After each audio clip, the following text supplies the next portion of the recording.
Jamie Carragher has been proven right about Manchester United's massive panic buy. Former Liverpool defender Jamie Carragher correctly predicted Casemiro's downfall for Man United this season. If you were to ask any Manchester United supporter what they remember most vividly about the 2022 summer transfer window, it is likely they would reference a deal that failed to come to fruition. Ahead of Erik Ten Hag's first season in charge at Old Trafford, the Dutchman made it his mission to be reunited with fellow countryman Frenkie de Jong. He was installed as the Reds' top midfield target ahead of the transfer window officially opening. The Barcelona ace worked with Ten Hag at Ajax, and the latter was keen to be reunited with him in M16. The United boss sounded him out as the ideal candidate to provide the Reds with the ball-playing expertise he wanted in midfield. But try as United might, a 100-day-plus pursuit did not result in Ten Hag securing his top midfield target, forcing the club to look elsewhere.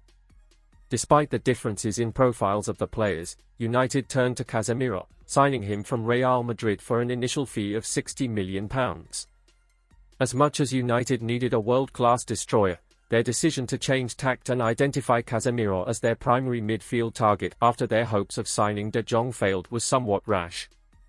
They knew they had to act after losing their opening 2 Premier League games to Brighton and Hove Albion, 2-1, and Brentford, 4-0, respectively. At the time, based on those 2 performances, signing Casemiro made sense. United knew he would add a much-needed defensive presence to their midfield, and he soon made his mark on proceedings, becoming a key figure in Ten Hag's new-look team. Along with Christian Eriksen and Bruno Fernandes, he played his part in correcting United's midfield woes of yesteryear and was one of the signings of the season. However, United, at the time of securing Casemiro's signature, faced a lot of criticism for spending up to £70 million on a player who had already celebrated his 30th birthday. Signed to a 4-year deal, plus the option of a 5th, United, in the back of their minds, must have known there would be very little chance of recouping much of that fee.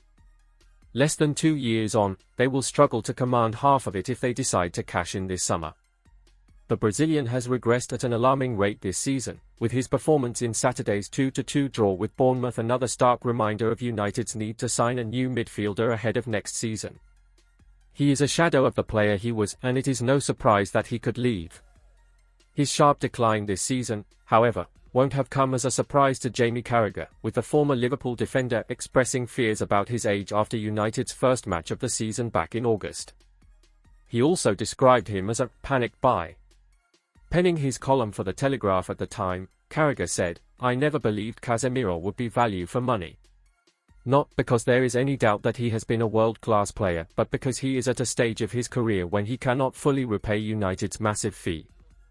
He was a panic buy when he joined a year ago, bought in the immediate aftermath of the failed pursuit of Frenkie de Jong from Barcelona, an aging, stellar name signed for big money and on a massive salary to appease increasingly disgruntled fans, despite the fact he will need replacing with a similarly massive outlay 2 years on.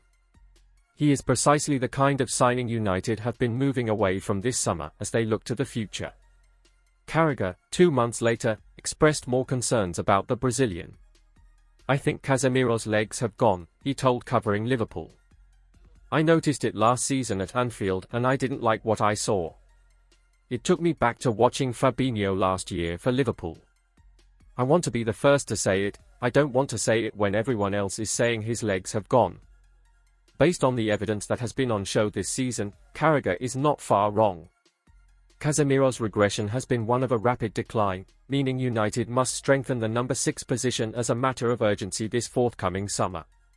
Kobbie Mainoo, who needs a better midfield partner, has had to step up on countless occasions this season to do his own and Casemiro's jobs. The latter's decline is another reminder of why United to improve their hit rate in the transfer market. Only one thing is saving Erik Ten Hag from Manchester United's sack. Man United manager Erik Ten Hag has been under increased pressure in recent weeks as hopes of qualifying for the Champions League have faded away. Former Manchester United striker Louis Saha believes the amount of injuries the Reds have suffered is the only reason why Erik Ten Hag remains in his job at Old Trafford. United sit 6th in the Premier League and have reached the semi-finals of the FA Cup, but even if they win the prestigious trophy, it may not be enough to save the Dutchman. Men Sport understands Sir Jim Ratcliffe remains unconvinced by Ten Hag, and with the Reds unlikely to qualify for the Champions League, patience could be wearing thin. However, one extenuating factor remains in the boss' favour. United have struggled throughout the campaign with injuries, with 9 first-team players currently sidelined. Ten Hag has rarely been able to field a consistent starting 11 this season, and according to Soha, this fact is the only thing keeping the manager in a job at this moment. Speaking to Paddy Power, Soha said, "Any manager knows that their neck is always on the line, and Erik Ten Hag knows he has to bring trophies, confidence, consistency and rhythm, and he hasn't brought that all together. Some people in the club will be frustrated and advise the new owners to consider other options, and that's normal. In that position as a Manchester United player and manager, you're always in danger, as someone can take your place. This is the nature of being a manager. It would be a mistake to replace Erik Ten Hag, because it's been a longer process than we expected, because so many teams are fighting for the same prize. The expectation is higher for Manchester United than any other club in the league. I think that Erik Ten Hag has done enough, but there are enough games before the end of the season for things to go wrong and give more reason for him to be replaced. The players are just starting to show respect and an understanding of the manager's philosophies. The manager still needs to improve, but that's normal. They need to get lucky with injuries, and they've had big players missing, which has been really hard for Ten Hag.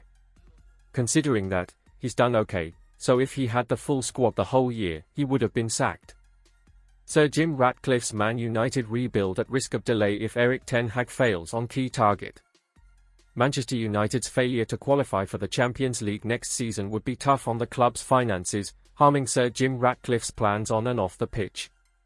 Had Manchester United played their cards right, they would be right in the thick of the battle to secure Champions League qualification with just 7 games left to play. Instead, United are now focusing on what is in their rearview mirror as the battle to secure Europa League and Europa Conference League qualification intensifies. Following the weekend's Premier League action, just 2 points separate United in 6th and Newcastle United in 8th. United, for the 3rd time in as many matches, squandered the lead late on against Liverpool on Sunday afternoon, meaning they have surrendered 7 points from winning position since the international break. As undeserving as victories against Brentford and Liverpool would have been, the 4 points United lost in those 2 games, plus the 3 they chucked away at Chelsea, would have had them hot on the heels of Tottenham Hotspur and Aston Villa. Barring a miracle, United's hopes of competing in the Champions League next season are over.